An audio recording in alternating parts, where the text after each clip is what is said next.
A new supercarrier just crossed a threshold the world didn't expect this soon. China's Fujian, the first EMALS-equipped carrier outside the United States, isn't testing anymore, it's operational. And U.S. Navy analysts are paying very close attention, because this one ship may redefine the power balance across the Pacific and the timeline America thought it had. One moment the world was watching her trials, and the next she entered a new phase. Real launch capability, real deck operations, and real power projection.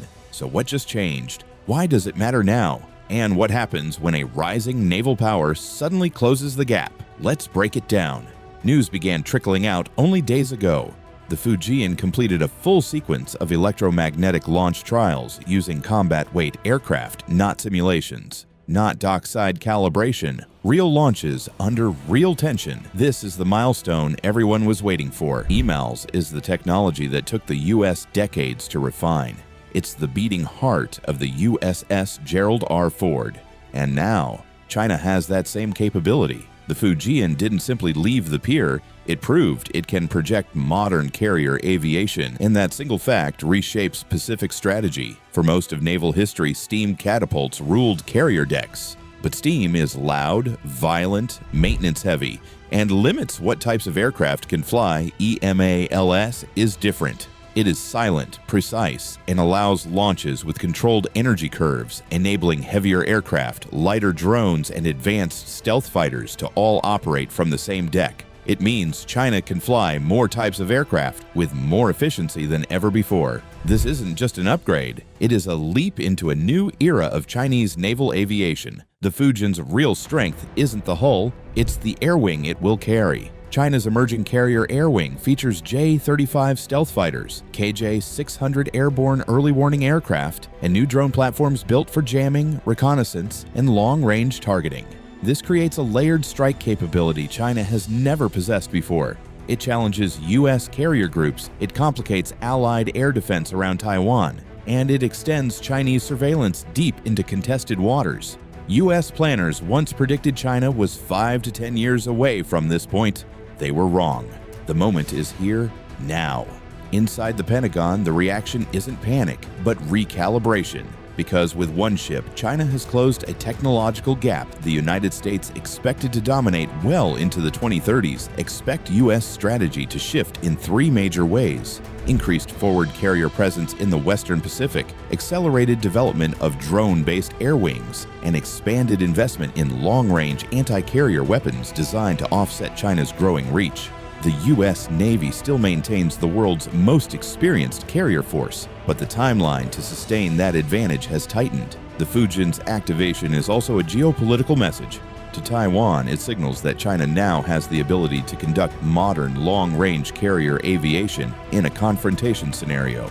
To the U.S. Navy, it signals that China is ready to meet American carrier groups beyond the first island chain. And to every regional navy watching, it signals that China is no longer a coastal power. It is becoming a genuine blue water force. But here are the questions no one is asking loudly enough. Can China sustain long-range deployments with the supply chain required to support them? Can its replenishment fleet maintain tempo with a modern carrier strike group? Can its pilots reach the experience levels needed to perform complex operations in contested waters? And can China operate such a carrier during real-world stress, far from shore, under threat, with the fog and friction of real operations? A carrier is not a symbol, it is a system, and systems require experience to master. Even so, with the Fujian now operational, the burden of proof shifts. China no longer has to demonstrate ambition. It now must demonstrate execution. Every nation in the region is watching how quickly the Fujian transitions from sea trials to operational readiness. And make no mistake, China will showcase this ship. Expect high-profile drills, coordinated air wing demonstrations, and satellite-tracked deep-sea voyages designed to send a message. China has arrived as a peer competitor.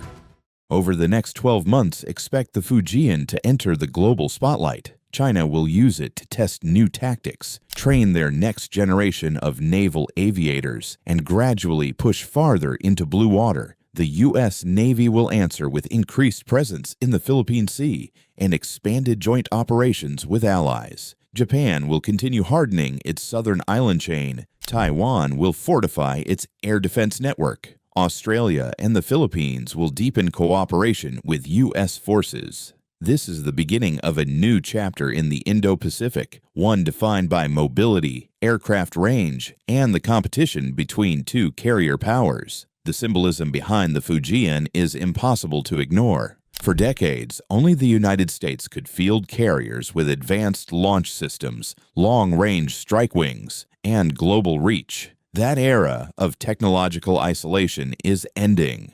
The Fujian represents more than steel and wiring. It represents national ambition, industrial capacity, strategic determination, and the rise of a naval rival determined to close the gap. But the U.S. advantage is not gone. It is simply challenged. The United States possesses unmatched carrier experience, battle-tested air wings, superior logistics, and generations of institutional knowledge. China is improving rapidly, but operations at long range, under pressure, with contested supply lines, require a different level of proficiency. Until China proves that capability consistently, the Fujian remains a powerful platform, but not yet a fully realized system. Even so, the Fujian's activation is a turning point. It confirms that the Indo-Pacific is entering a new strategic era. Carrier competition is no longer theoretical. It is active, it is real, and it will shape deterrence, diplomacy, and conflict planning for years to come.